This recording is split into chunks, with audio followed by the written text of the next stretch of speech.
bring in the flood as it comes. We'll have to see how that goes. We do have the TV and some things that we're going to try here working hopefully next week. So I'm going to try to start incorporating that, and I think it's going to be very helpful as we're looking at evolution to have some more visuals and things like that as well. But here in Genesis chapter 1, we're here in, I believe, let's see here, verse number 20, I believe, is where we're at, verse number 20. And, so let's go ahead and skip back to, verse number 20, that's where we're at. Okay, so, and God said, let the waters bring forth abundantly, and the moving creature that hath life, and fowl that may fly above the earth in the open firmament of heaven. And God created great whales, and every living creature that moveth, which the waters brought forth abundantly after their kind, and every winged fowl after his kind. And God saw that it was good. And God blessed them, saying, be fruitful and multiply, and fill the waters in the seas, and let the fowl multiply in the earth. And the evening and the morning were the fifth day. So again, we've been looking at this series here, and again, we are on the fifth day, and we're probably going to go through the sixth day and hopefully complete that as well today. But I do want to spend a little bit of time looking at day 5 as we look at that. And again, we already saw on day 4 that God created plants and all of those things. We looked at there on day 4 and days 4 and 3. Again, with the sun and the moon being created on day 4. But on day 5, God created the basically all of the animals that were there in the oceans, as well as birds, we could say, all of the flying animals that were there. And again, this is going to be important as we're looking at Noah's ark and the flood and things like that as well. I'm not of the opinion that necessarily every single animal that was ever created got on the ark. Now, God is very careful about how he calls these things, and it's after its kind. And that's going to be something that we'll look at when we're looking at the Noah's Ark and things like that. But I think it does make a lot more sense as we're looking at all of these things. But I believe that there were animals and things that were created that no longer exist. I mean, there have been animals that have gone extinct in my lifetime. So obviously many animals have gone extinct, and many animals even in the oceans have gone extinct as well. And I kind of touched on this, I believe, on day 4, if I'm not mistaken. It might have been other days as well, but we'll hopefully incorporate that in as we're looking at the flood and things like that as well.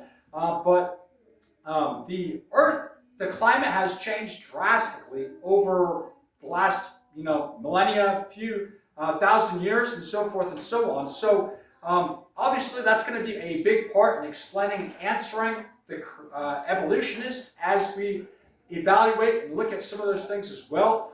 Why some of these animals don't exist now, why some animals that perhaps we would think should exist no longer exist as well. And of course, we don't know how many of each kind of animal that God made. It doesn't say that, but whatever animals that were there, God made them. So God made life. Again, this is a big difference, because yes, we would say trees are living, grass is living, mushrooms and so forth and so on. Those are living in the sense of that it's not a rock, it's not an inanimate object or something like that. But these are things that would be able to grow, able to change, able to theoretically, in some cases, move, if you will. And yes, God did make all of those things previously, but now it's a little bit different. Now these are animals that God is making. And again, not to minimize and say that these are not higher animals or things like that, but just the very fact that God made these things is very amazing. And obviously he made everything that there is, but to make life. Scientists have been trying to replicate this, and even at a most basic cell level. They've been working on this for years and trying to make life with, amino acids and different things like that. And we still can't even make the most basic forms of life. But it's amazing to me, because even if scientists are able to make a single-celled organism out of a combination of amino acids and DNA, that they're splicing things together and things, You know what that just proves? That proves that it takes intelligent design to make life anyways. So to me, really, them doing that is only, to me, really reinforcing the fact that you need to have some kind of an intelligent designer in order to make life to begin with. Okay, but God didn't just make these single-celled organisms. He made all of those things. And yes, there are single-celled organisms that obviously He created in that form as well. But I mean, whether it was a dolphin or a whale or a sea urchin or whatever these things are, that God's making all of these things. And specifically focusing on non-land-dwelling animals. So that's going to be the next day that we'll look at here in just a second. But again, specifically the fish, the things that would be living in the oceans and things like that. Now, again, I would believe that God's not separating between mammals or amphibians and things like that. It's pretty much if it flies, then He made it on this day. And if it dwells in the waters, then He made it on this day. So I would imagine that He made manatees and whales and things like that, even though how our modern system would classify things. And again, this is a very, I wouldn't say arbitrary exactly, because they do have reasons for why they classify that. But again, most of evolution and most of the scientists that would be going by that classification system are depending upon, again, false theories and false bases for how they classify things. And again, there are classifications that I think that we overclassify certain things, that I don't think that God would be classifying things in the same way that modern scientists would be classifying them as. Because again, many scientists are looking at things like the fossil record and doing different things like that, and features that I would say really are too specific when we're talking about different kinds of animals.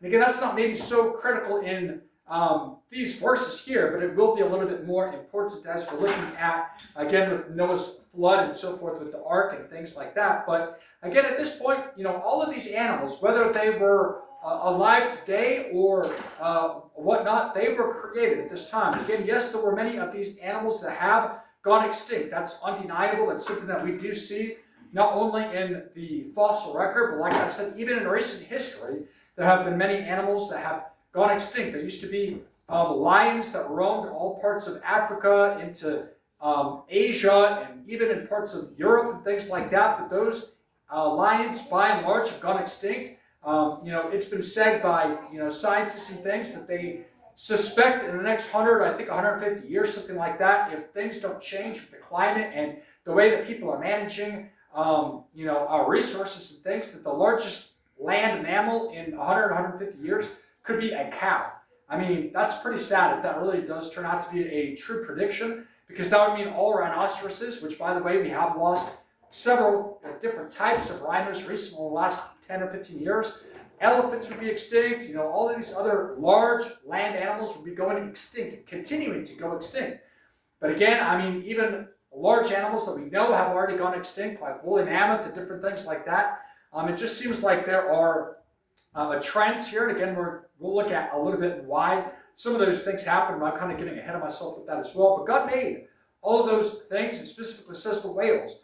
And again, I would say that how God classifies things is not always in the same way that you and I would classify them. So again, he's classifying it more about its location than I would say, like again with mammals or versus other things that it might be classified as there. But he's saying that all those creatures, in verse number 21, every living creature that moved. So again, if it moves, God made it on this day here. If it's in the sky or if it's in the oceans or waters there, God made it on the fifth day there. And it says, every winged fowl after his kind. Again, that's an important phrase for us to kind of wrap our heads around and put our minds in that again as well. After his kind, that's an important concept, idea. As like I said, we'll get to that here as we start to look at evolution a little bit more.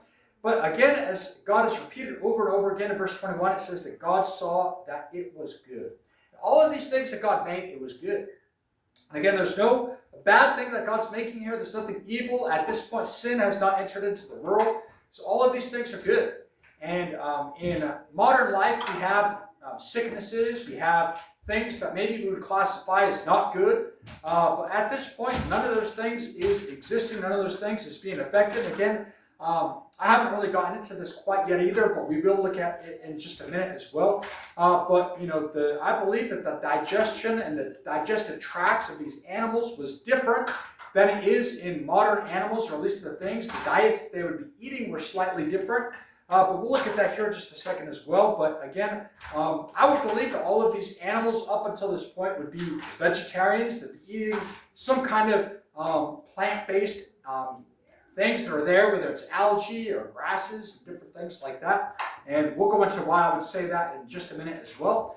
But looking down in verse number 23, he concludes and says, "And the evening and the morning were the 5th day." So again, all creatures that are in the sky, you could say the fowl of the air, or the oceans and waters, the rivers and lakes and things like that, God made on day 5. So he started with those types of animals, and there is a division of where things live. So again, that's an important thing for us to wrap our heads around as well. So to say that things are going between places and things like that, it's kind of inaccurate in terms of what we're looking at. Yes, there are animals like frogs that you could say, well, does it live in the water? Does it live in the land? And, I would say probably land, but again, I don't know if there's animals that go between the two places or whatever. I would say probably God made it on one of those 2 days, obviously, either day 5 or day 6. But as we see here, continuing on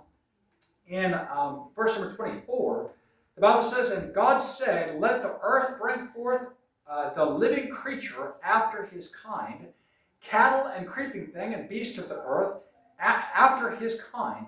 And it was so. And God made the beast of the earth after his kind, and the cattle after their kind, and everything that creepeth upon the earth after his kind. And God saw that it was good." Okay, so far this is day 6, and God's made everything else pretty much except for humans at this point. And all of these animals, again, there's a difference between humans and animals. Okay, so yes, there can be very intelligent animals. I mean, dogs can be intelligent. Dolphins are very intelligent. There are birds like crows that, they're annoying, but they're also pretty smart. They can use sticks to get things out of, things, and they can teach them to do tricks. And certain kinds of birds, like parrots and things, can make sounds that imitate human speech. It's not really human speech. They're not really understanding and communicating it.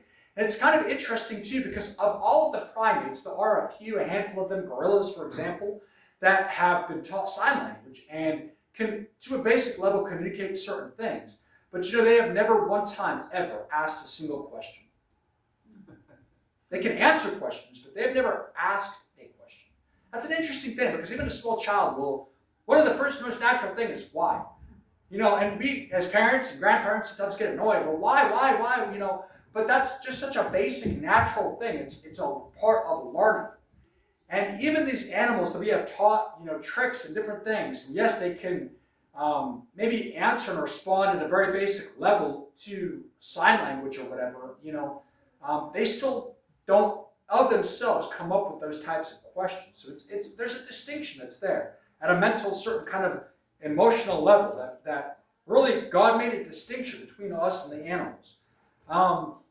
And we find here again going down to verse number 26, and God said, here's an important phrase here, let us.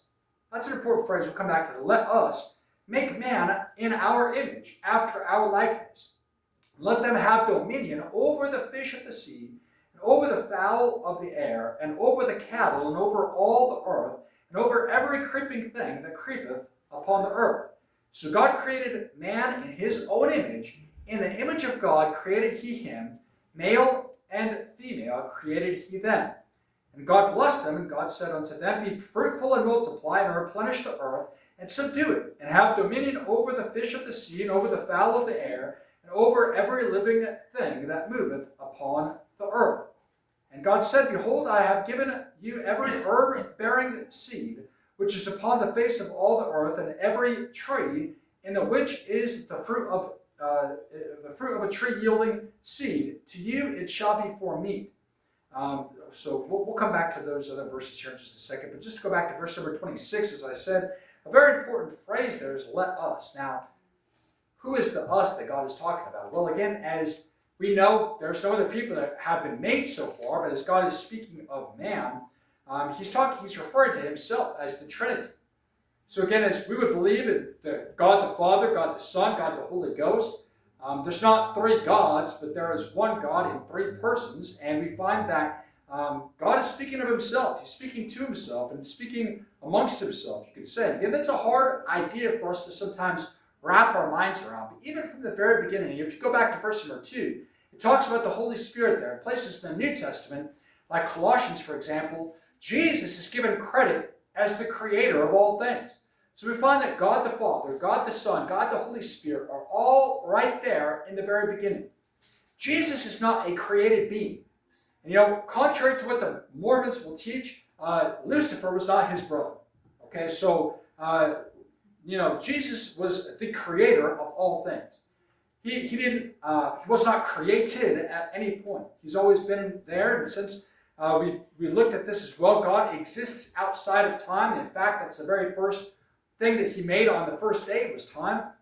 But as we look at here, God was there. The parts of the Trinity were there at the creation. And he says, this is an important phrase as well, to make man in our image. Now, I don't know if you've ever wondered, you look at your hands and say, well, why do I have fingerprints? Why do I have an opposable thumb? There's no other animal that has the exact same kind of thumb that we have. Again, going to primates, there are similar hand structures, but none of them has exactly the same kind of structure that we have. Now, yes, there's variation in people. We have different heights and different weights and different skin colors and different things like that. But again, that's all variations. Again, when we're talking about evolution and things like that, we're not disagreeing with variations of traits. Microevolution, as what an atheist or an evolutionist would call it, that's self-evident. I think that all of us would understand that. I have, greenish hazel eyes, and, my wife has brown eyes. My children have brown eyes. Why? Because my wife has a trait for that, characteristic in her DNA. And that's just part of passing traits onto offspring, right? So, but why do we generally look like we do? Why don't we have 4 arms? Sometimes carrying stuff in, I thought, man, I could just use a second arm or a third arm or a fourth arm or whatever, right? I mean, it would be nice to have another arm. But why don't we have that? Well, probably because God doesn't have 4 arms, why don't I have 4 eyes or, eyes in the back of my head? Well, because probably most likely God doesn't have those things. We're made in God's image. So more or less like a person looks, I would say God looks similar to us. It's interesting because thinking about Jesus as the incarnate form of God, the Son, he blended right in, to his culture in the day and age. So where did he live? Well, he lived in Israel. So people knew that he was Jewish. He was raised as a Jewish man. People didn't look at him like he was from Mars with green skin or something. I mean, he fit into the culture there. So what would Jesus most likely look like? Well, he probably had olive skin more than likely, probably looked like a person in the Middle East, probably fit in right there in the culture. People weren't looking at him like some kind of four-eyed, Martian or something like that. So again, what would God look like? Well, the book of Revelation tells us that he has characteristics and glowing and white hair and different things like that. So again, obviously Jesus, when he was born, had a progression of age. And again, what is his final appearance like? I don't know. But I can say most likely he probably wouldn't look white as most people would like to paint him like, and many Renaissance painters would paint him with long hair. Well, I would say probably most likely he didn't have long hair because the Bible tells us it's not good for a man to have long hair. Doesn't nature even teach us that? So again, I don't know exactly the hairstyle God has. Maybe he's bald. I don't know. So again, I don't really want to speculate too much on exactly how God would look. But at the same time, generally speaking, we're made to look in the image of after God would look like. And again, that's in general speaking. So exactly how did Adam look and how did Eve look? Well, most likely by genetics, they probably had medium to dark skin. They weren't probably on one extreme or the other of, darkness or lightness or any of those kind of things. They probably had characteristics that would pass and be within the mutations of all of the things that we see today. So again, where did it all come from? Well, it came from God. And again, I don't know exactly what Adam and Eve looked like, but based on the offspring, the descendants that they have, we can say that there was probably in the DNA all of the things that we see today are represented in them. So again, looking down here, we find in verse number 26, and let them have dominion. And this is an important idea because dominion means sovereignty. It means basically control over those things. And again, what is that? What is the significance that's there? Well, we're here to rule over this earth, even the animals. And yes, I do believe in conservation, but I'm not a tree hugger. I'm not some kind of, let's save the whole whales and planets and all these kind of things either. But now let's be, conservationists. Let's manage our resources. And let's do those types of things. But, God gave us to have dominion over the animals. He gave us dominion over these things. And, we're not to be regulated just to one part of the earth. We're not all supposed to be living in just one little place. And I think that people that are trying to control other people are wrong when they're saying, oh, you need to live here and live there. Thinking about the communist Soviets in not even that long ago, back just a few decades ago, they would move people from the countryside and move them to the cities. They would take the city people and move them to the gulags. So, go figure, but, that's exactly what communism leads. Right? So they want to control people and where they live, where their places are. And again, that's not freedom. That's not the kind of control that God gave us in this life.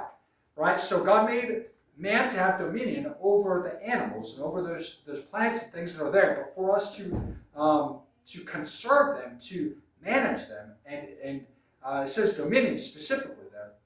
But over what? Over the fish of the sea, over the fowl of the air, and over the cattle, and over all the earth. So again, yes, there is a responsibility for us there. And again, I'm not trying to just say, oh, we shouldn't listen to the people with nature and say, let's manage our resources, because yes, we should manage them. We don't want to have things go extinct because, I like eating tuna. I like eating, beef and steak. I like those things. And if we get rid of fish because we're mismanaging our resources, then we'll have shrimp or lobster or tuna or whatever else, right? So we need to be careful about those things. But, also you kind of see the flip side and say, well, we need to outlaw hunting altogether.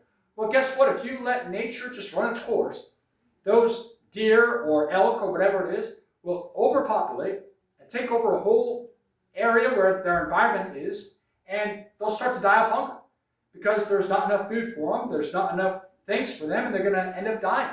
So you either manage it properly with hunting and things like that and making sure that, the animals are healthy and eliminating animals that have, diseases and things like that, or you can let nature run its course, and those animals are going to die of disease and starvation, and probably more of them are going to die that way than if you just allowed hunting, okay? So the same thing goes with any type of animal and plant and things like that. And again, I'm not for, just hunting things to death. I'm not for, when we almost caused bison to be eliminated, and essentially it was genocide, what the Americans were trying to do to the Plains Indians.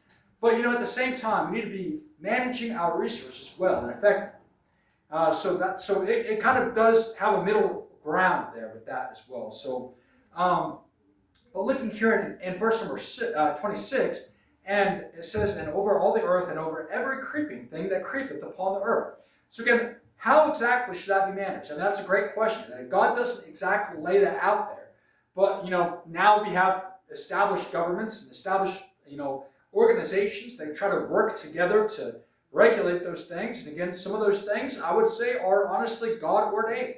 I'm not against government just for the sake of not having government. I think that God put people in positions and places for a reason. And it's like, well, what about if they're ungodly and hate, churches and try to close us down and throw us in jail and behead us? Well, nothing new to Christianity. That's been happening since the very beginning. Rome was responsible for Jesus going to the cross. They literally were the ones that signed his death warrant. Paul, as we've been going through the book of Philippians, was beheaded by the Roman government. So again, Paul told us many places, yes, that's there for a reason, for a purpose. But again, yes, there are abuses of those types of power too. So it does kind of walk a middle line there as well. But in verse number 29, and God said, behold, I have given you every herb bearing seed which is upon the face of all the earth. So again, he's speaking to man. He's created there. He's showing him around the Garden of Eden.